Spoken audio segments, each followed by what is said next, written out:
কলকাতার মতন শহর, যেটা আমার রাজ্যের যেটা রাজধানী, সেই শহরের কলকাতা তো সারা রাজ্যেই হয়ে আসছে। আপনারা দেখুন না, যে বলা হচ্ছে যে পারমিশন নিয়ে নাকি মিছিল করতে হয়। আপনাদের আমি বলি, মিছিল বা মিটিং বা কোনো জায়গায় সমাবেশ যখন বিরোধীরা করছেন, সেখানে পুলিশের তরফ থেকে বাধা আসছে।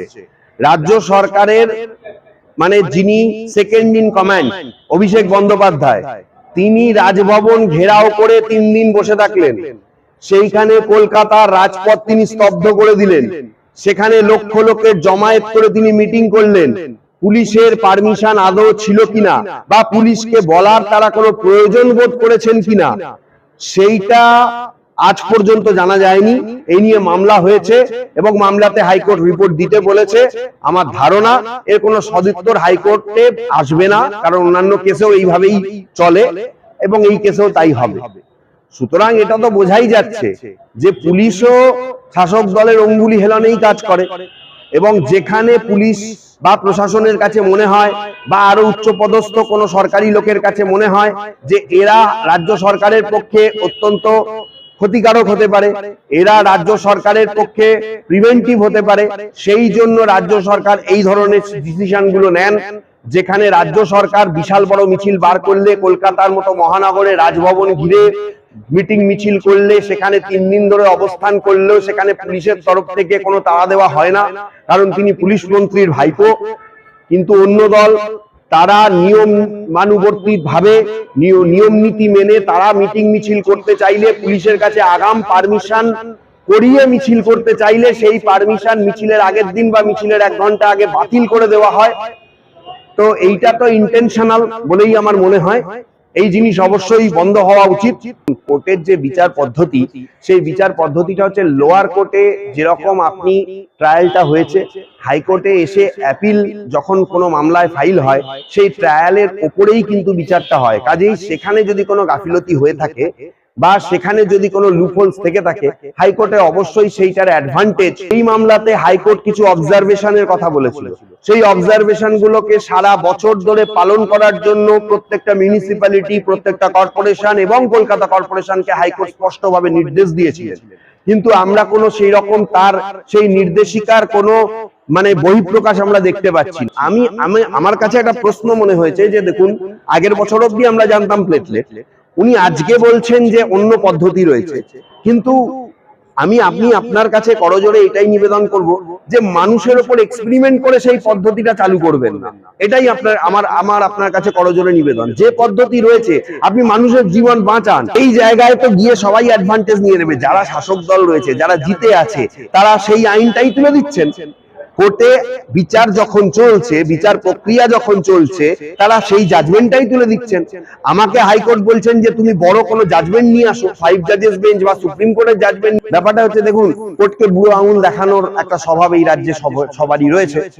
এবং সব থেকে বড় ব্যাপার হচ্ছে, যখন আমরা সেই পয়েন্টটা নিয়ে বলতে আসছি, তখন তারা বলছেন যে না, আমার নাম শ্রমিক বাগচি, অ্যাডভোকেট, হাইকোর্ট ক্যালকাটা।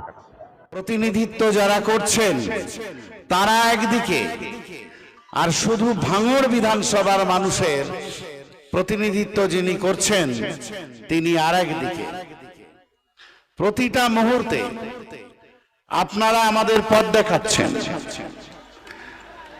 প্রতিরোধ কিভাবে করতে হয়, প্রতিরোধ কিভাবে গড়ে তুলতে হয়, জনপ্রতিরোধ কাকে বলে, গণপ্রতিরোধ কাকে বলে, মানুষ ভুলে গিয়েছিল। 60-70-এর দশকে আমরা সেই প্রতিরোধের কথা জানি। তারপরে নতুন করে আবার সেই প্রতিরোধ কেমন করে গড়ে তোলা দরকার সেটা আপনারা দেখিয়েছেন। আমাদের বিধায়ক, আপনাদের বিধায়ক, আমাদের পার্টির চেয়ারম্যান শপথ নিয়েছিলেন যে ভাঙড়কে পরিবর্তন করবেন। ভাঙড়কে পরিবর্তন করবেন মানে কি?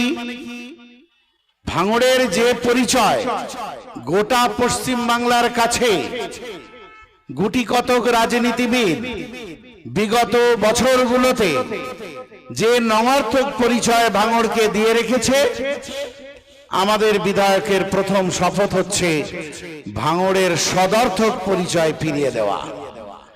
কারণ ভাঙড়ের মানুষ সদর্থকতারই পরিচয় দেয় সব সময়, বাংলাকে পথ দেখায়, পরিবর্তনের পথ দেখায়।